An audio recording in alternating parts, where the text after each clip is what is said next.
और बस तीसरा में भगवान भैया कौन है, लोग बस माखन खाने के लिए आ गए हैं। मैं मना करता हूँ तो मानता नहीं है, और मैं क्रोध करता हूँ तो ये भी क्रोध करता है। भाई वो तो जैसी परछाई करे जैसी परछाई दिखेगी। मैया तुम कुछ और मत सोचना, मेरे मन में माखन तनिक भी लोभ नहीं है माखन का, ये माखन खाऊंगा।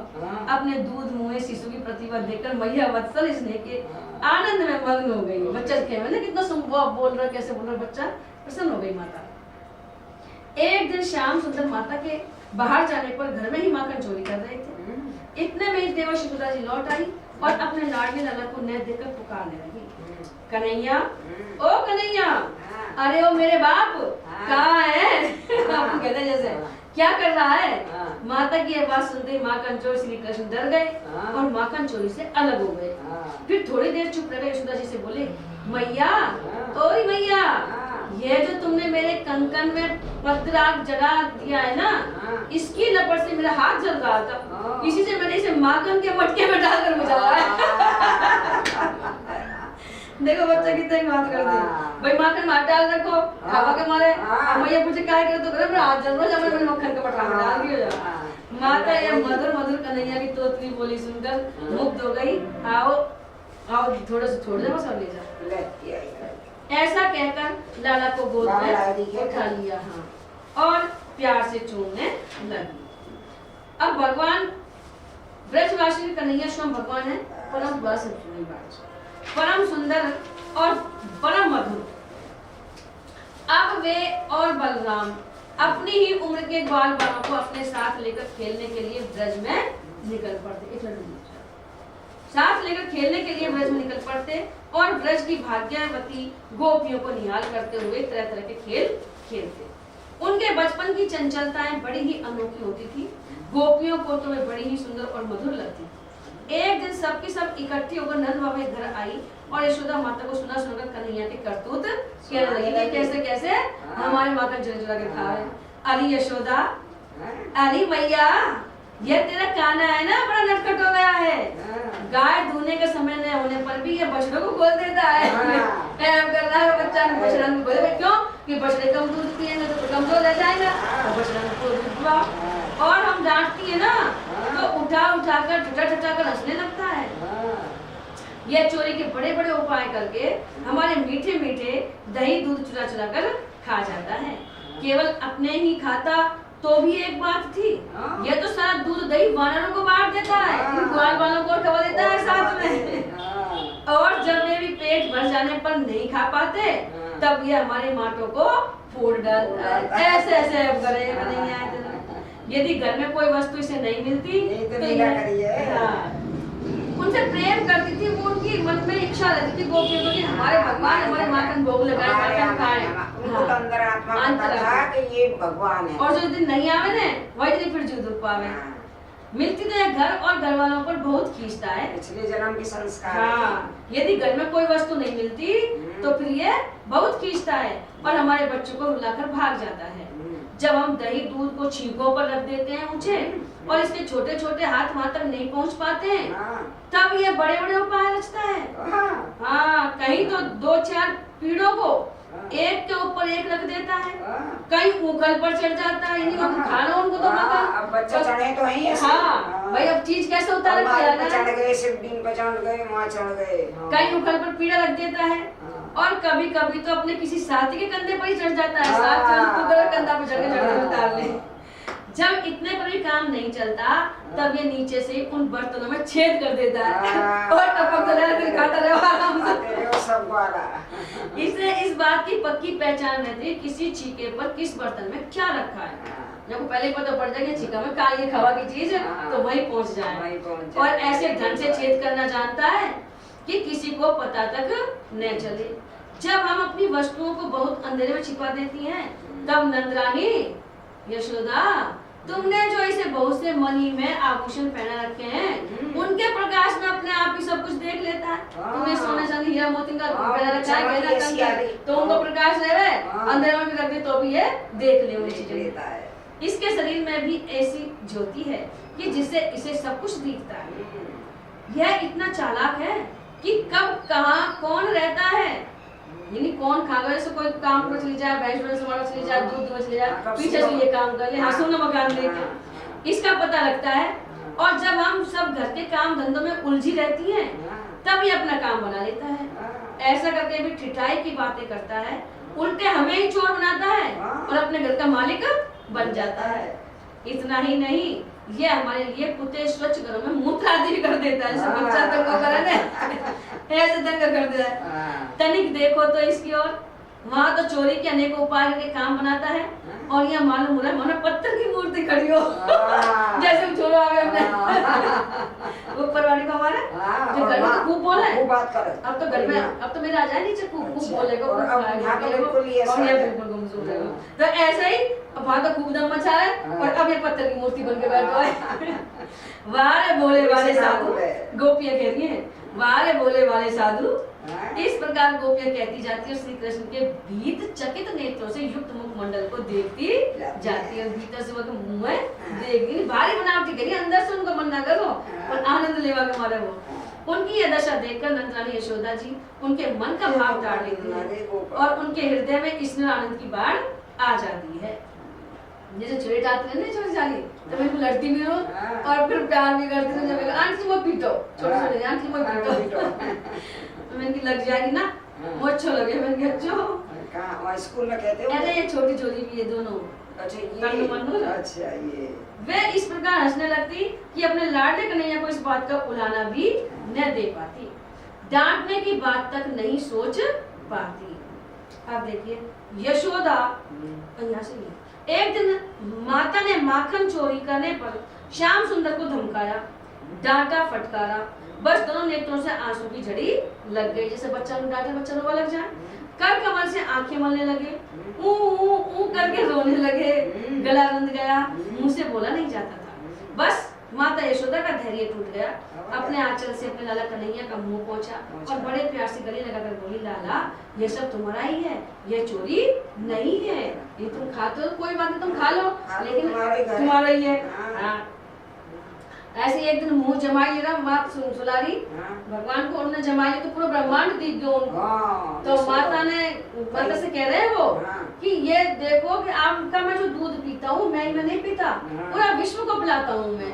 एक तो ये कथन है, और एक कथन ये है कि उन्होंने देखा ब्रह्मांड है, तो माँ ने डरे कि लाला के मुंह में इतनी सारी ये ब्रह्मांड ये कहाँ कैसे आ गए, तो उन्होंने आंखें मूंद ली यशोदा माता ने। एक दिन की बात है, पूर्ण चंद्र की चांदनी से मणि में आनंद धुल गया था, ये चारों चांदनी छिटक रही थी। यशोदा मैया के साथ गोपियों की गोष्ठी जुड़ रही थी, ये सब गोपी बात है, ये आ गए ना चांदनी। हाँ, वही खेलते खेलते कृष्ण चंद्र की दृष्टि चंद्रमा पर पड़ी, उन्होंने पीछे से यशोदा मैया का घूंघट उतार दिया और अपने कोमल करों से उनकी चोटी खोलकर खींचने लगे, बार बार पीठ थपथपाने लगे। मैं लूंगा यानी चंद्रमा को लूंगा, भैया मैं लूंगा चंद्र खिलौना, यह पाठ है हमारे हिंदी में। हाँ, तोतली बोली से इतना ही कहते कि मैं लूंगा, क्यों ना चंद्रमा लूंगा। जब भैया की समझ में बात नहीं आई, तब उसने सुहार्द दृष्टि से पास बैठी ग्वालिनों की ओर देखा। अब वे विनय से प्यार से फुसलाकर श्री कृष्ण को अपने पास ले आई, बोली, लालन तुम क्या चाहते हो? दूध? श्री कृष्ण, ना। क्या बढ़िया दही?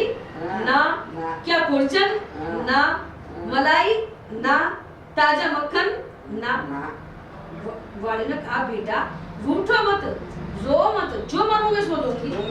श्री कृष्ण ने धीरे से कहा, घर की वस्तु नहीं चाहिए, और अंगली उठाकर चंद्रमा के संकेत कर दिया, चंदा मामा चाहिए। हाँ, गोपियां बोली, ओ मेरे बाप, ये कोई माखन का लौंदा थोड़े ही है। हाय हाय, हम ये कैसे देंगे, हम कहाँ से लाएंगे चंद्रमा को वहाँ से? हाँ, ये तो प्यारा प्यारा हंस आकाश के सरोवर में तैर रहा है। श्री कृष्ण ने कहा, मैं भी तो खेलने के लिए इस हंस को ही मांग रहा हूँ, शीघ्रता करो, पार जाने के पूर्व ही मुझे ला दो। अब और भी मचल गए, धरती पर पांव पीट पीट कर और हाथों से गला पकड़ पकड़ दो दो कहने लगे, और पहले से भी अधिक रोने लगे। दूसरी गोपियों ने कहा, बेटा राम राम, इन्होंने तुमको बहला दिया है, ये राजहंस नहीं है, ये तो आकाश में रहने वाला चंद्रमा है। श्री कृष्ण हट कर बैठे, मुझे तो यही तो भैया मैं चंद्र खिलौना ले, मेरे मन में इसके साथ खेलने की बड़ी लालसा है। अभी दो अभी, जैसे बच्चा जिद कर रहे ना, अभी दो अभी। जब बहुत रोने लगे तब यशोदा माता ने गोद में उठा लिया और प्यार करके बोली, मेरे प्राण न ये राजन से और न तो चंद्रमा है, ये माखनी परंतु तुमको देने योग्य है नहीं है। देखो इसमें मैं काला काला विष लगा हुआ है, माँ को समझा रही है कि मांगन को लौंदो है, या मैं जहर काला निशान धब्बो पड़ो जो विष लगा हुआ है, इससे बढ़िया होने पर इसे कोई नहीं खाता। श्री कृष्ण का मैया, ओ मैया इसमें विष कैसे लग गया, ये बता। इतने ऊंचे पे विष कैसे लग गया? बात बदल गई। मैया ने गोद में लेकर मधुर मधुर स्वर से कथा सुनाना प्रारंभ किया। माँ बेटे में प्रश्न उत्तर होने लगा। यशोदा मकड़ी लाला एक क्षीर सागर कहने विष कैसे लग गयो, तब सुना रही माता भगवान को एक क्षीर सागर है। श्री कृष्ण कहता है मैया वह कैसा है, भाई से बोला बच्चा नहीं जाने रहा है, ऐसा बात कर रहा है। यशोदा कह रही है माता बेटा ये जो तुम दूध देख रहे हो ना, इसी का एक समुद्र है। कृष्ण मैया इतनी गायों ने दूध दिया होगा जब समुद्र बना होगा, भाई क्षीरसागर दूध को समुद्र है तो कितनी गाय ने दूध दिया होगा, बहुत दिया होगा। यशोदा कहती है कन्हैया वह गाय का दूध नहीं है, कैसे बोला बन रहा है। श्री कृष्ण अरे मैया तुम मुझे बहला रही है, भला बिना गाय के दूध कैसे। यशोदा मैया कहती है वत्स जिसने गायों में दूध बनाया है वह गाय के बिना भी दूध बना सकता है। भगवान को इशारा करे जिसने गाय में दूध बना रखा है वो बिना गाय के भी दूध बना सकता है। अब पूछ रहे हैं भगवान कृष्ण मैया वह कौन है। यशोदा वह भगवान है, परंतु अब उनके पास कोई जा नहीं सकता, अगम है मतलब। कृष्ण कहते हैं अच्छा ठीक है आगे कहो। यशोदा सीधी रहने तो ना चक्कर पड़ो, डूब जाए जब सीधी नाले में, ये बढ़ जाए ना जब डूब जाए।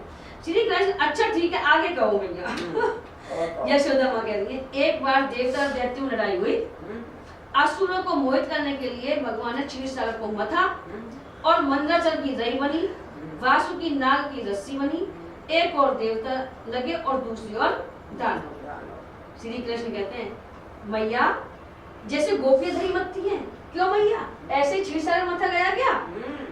यशोदा हाँ बेटा उसी से कालकूट नाम का विष पैदा हुआ। श्री कृष्ण कहते हैं मैया विष तो सांपों में होता है, दूध में कैसे निकला, क्षीरसागर में कैसे निकला। यशोदा बेटा जब शंकर भगवान ने वही विष पी लिया तब उसकी जो फुइयां धरती पर गिर पड़ी उन्हें पीकर सांप विस्तर हो गए। सांप पी गए? हाँ सांप पी गया हमारे। वैसे यो कहे कि जब जाके वो घड़ा लेके जा रहा, जब थोड़ा टपक गयो तो वो सांप ने मेरे पर चाट लियो, जीभ सांप नहीं तो होगी ना। हाँ तो वो विष है, तो वही बात है भगवान ने पियो वासु उछलो चाहे वैसे हो। भगवान की ऐसी कोई लीला है जिसमें दूध में से विष निकला। श्री कृष्ण अच्छा मैया यह तो ठीक है। मुझे सुधा बेटा चंद्रमा की ओर करके कह रही है ये मक्खन भी उसी से निकला है। वही मक्खन जब विष बताया ना कि मैं विष तो बता रही कि मक्खन भी क्षीरसागर से निकला है, इसलिए थोड़ा सा विष इसमें भी लग गया तो मत पिए। देखो इसी को लोग कलंक कहते हैं। सो मेरे प्राण तुम घर का ही मक्खन खा लो, उस दूध का मक्खन मत खाओ। कथा सुनते सुनते श्याम सुंदर की आंखों में नींद आ गई और मैया ने उन्हें पलंग पर सुला दिया। भगवान की लीला पर विचार करते समय यह बात स्मरण रखनी चाहिए कि भगवान लीला धाम, भगवान की लीला पात्र, भगवान का लीला शरीर और उनकी लीला प्राकृत नहीं है। भगवान में देह देही का भेद नहीं है। जैसे अपने अंदर है तो भगवान दिख रहे हैं वो बालक, लेकिन वो भगवान है। परमात्मा का शरीर भूत समुदाय से बना हुआ नहीं होता, जैसे अपने पंचभूतों से बना हुआ है ऐसे परमात्मा का शरीर पंचभूतों से बना हुआ नहीं होता। ना तो जन्म होता है ना मरण होता है, उनका प्राकट्य होता है। जो मनुष्य श्री कृष्ण परमात्मा के शरीर को भौतिक जानता मानता है उसका समस्त स्रोत स्मार्ट कर्मों से बहिष्कार कर देना चाहिए, अर्थात उसका किसी भी शास्त्रीय कर्म में अधिकार नहीं है।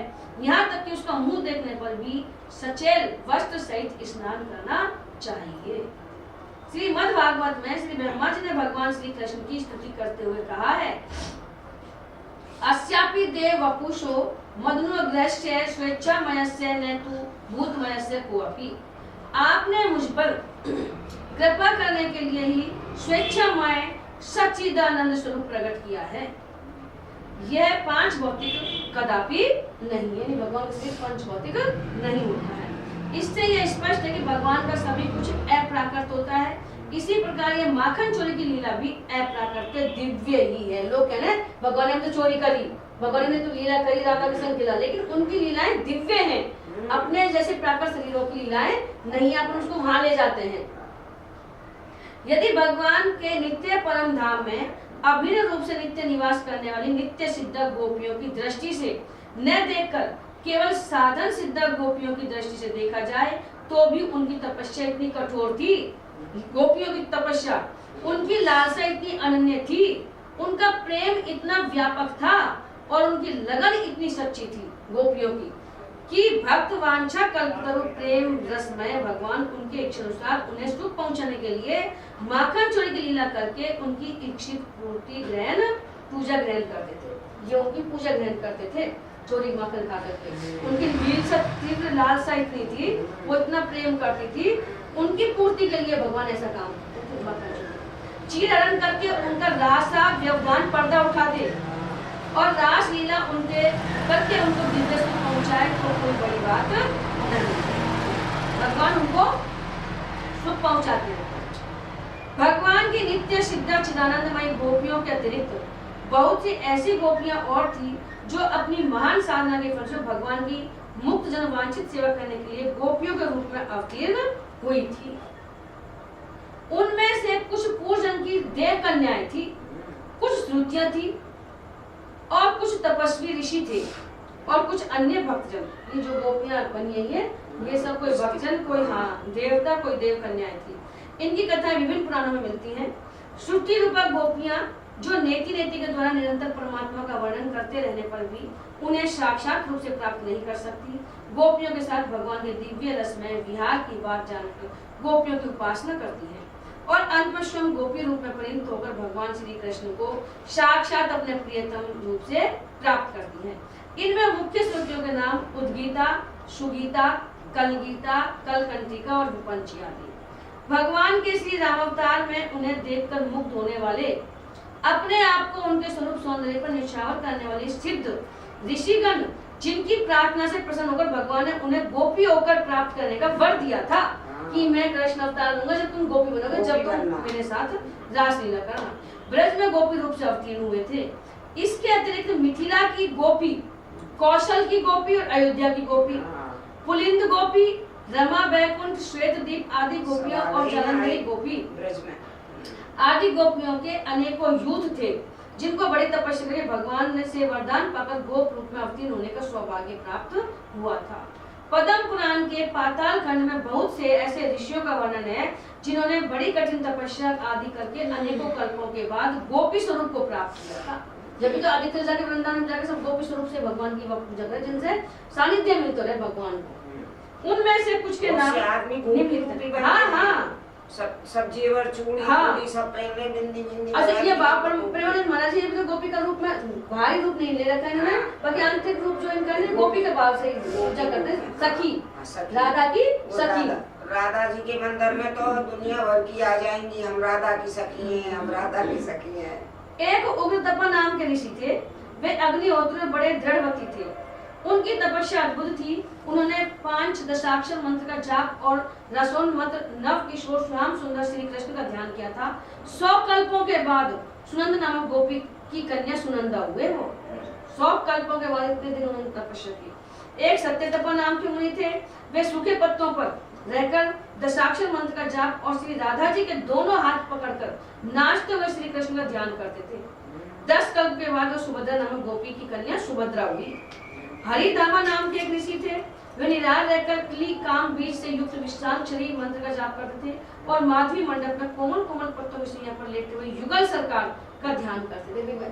वो कह रहे हैं अपने छवि बना लो राधा कृष्ण, हाँ, जिस भी रूप में आप चाहते हो उसी रूप का आप ध्यान करो और उसी का नाम लेते रहो बस।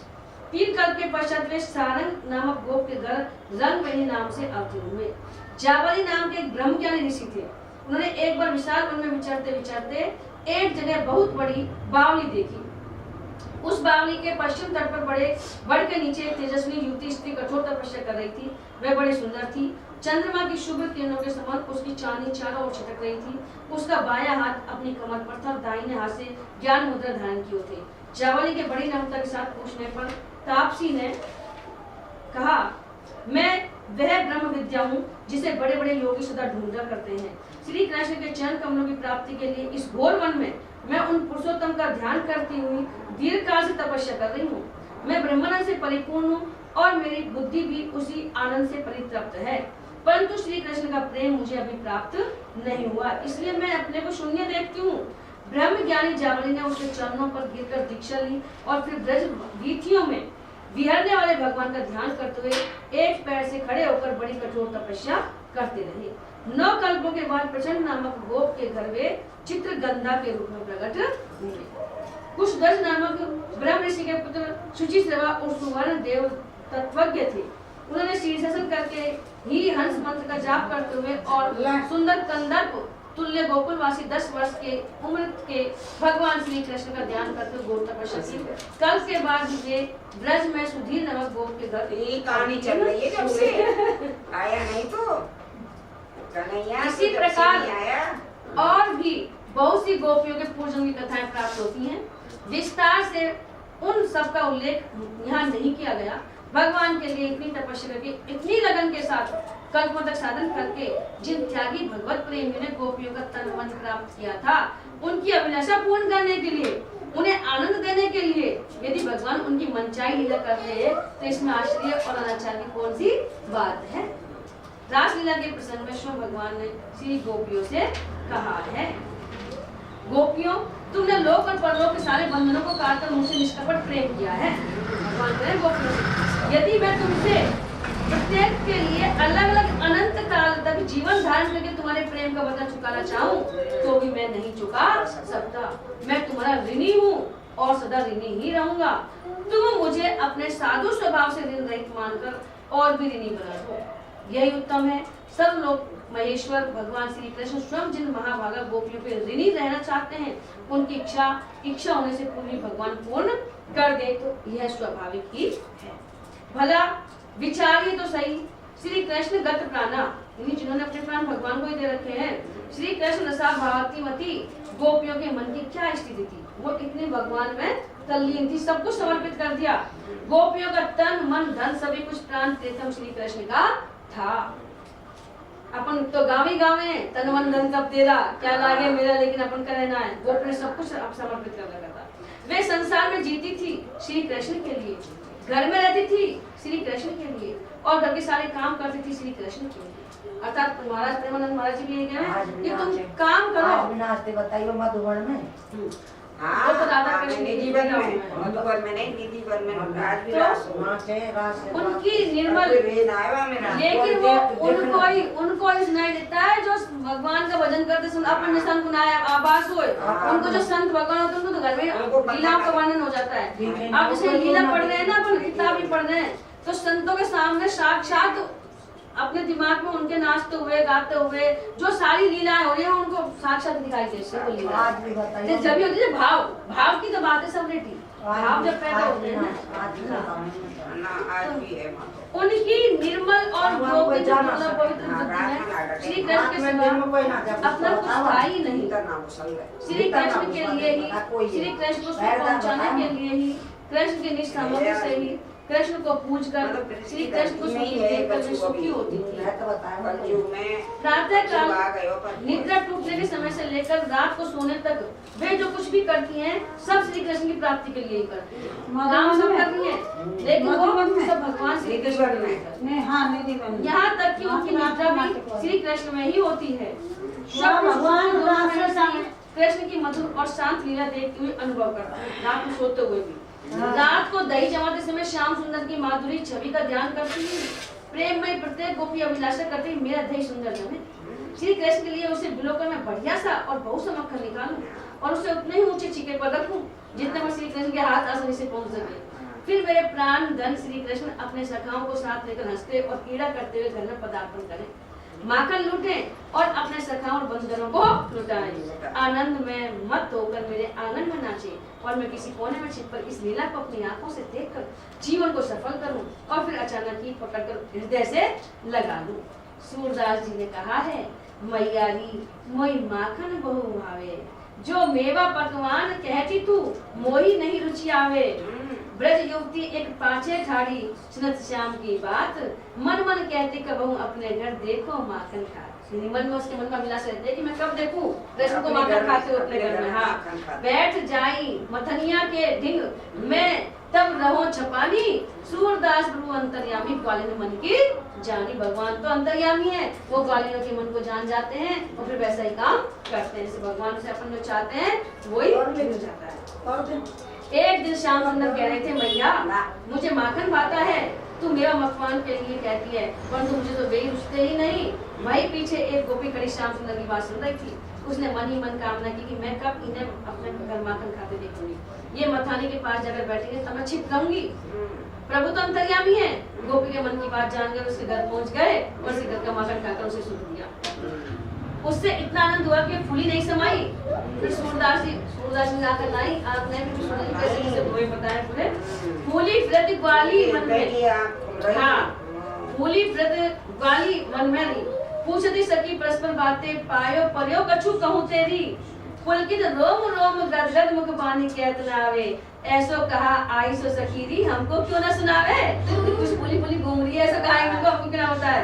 तन न्यारा जिए एक हमारो, हम तुम्हें एक ही रूप, सूरदास के ग्वाली सखी सो देखो रूप अरूप। वह खुशी से चक्कर फूली फूली फिरने लगी। आनंद उसके इतना समा नहीं रहा था।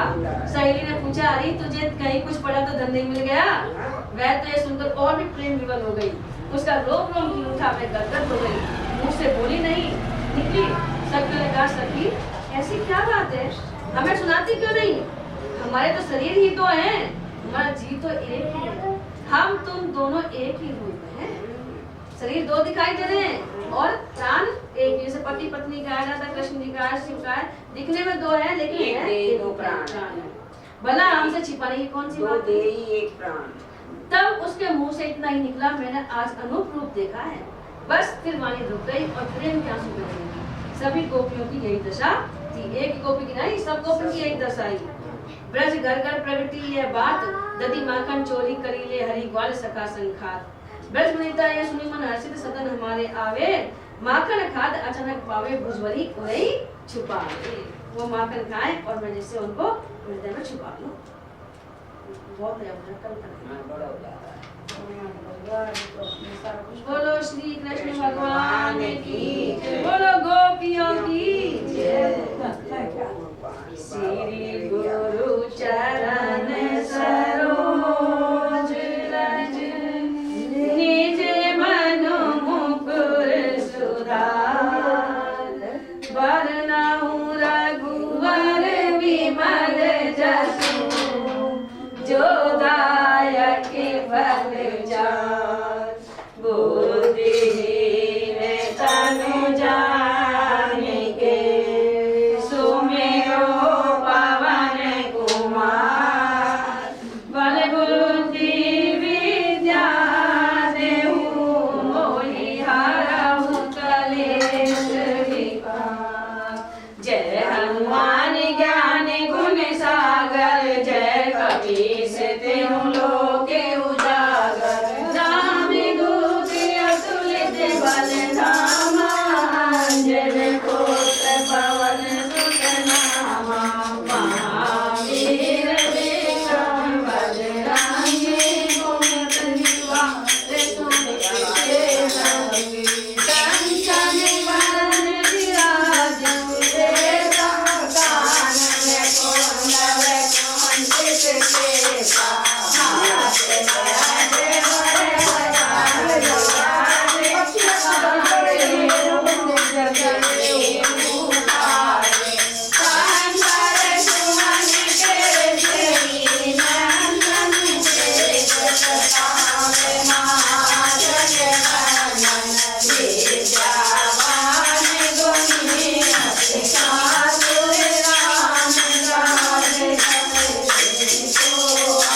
नवनीतने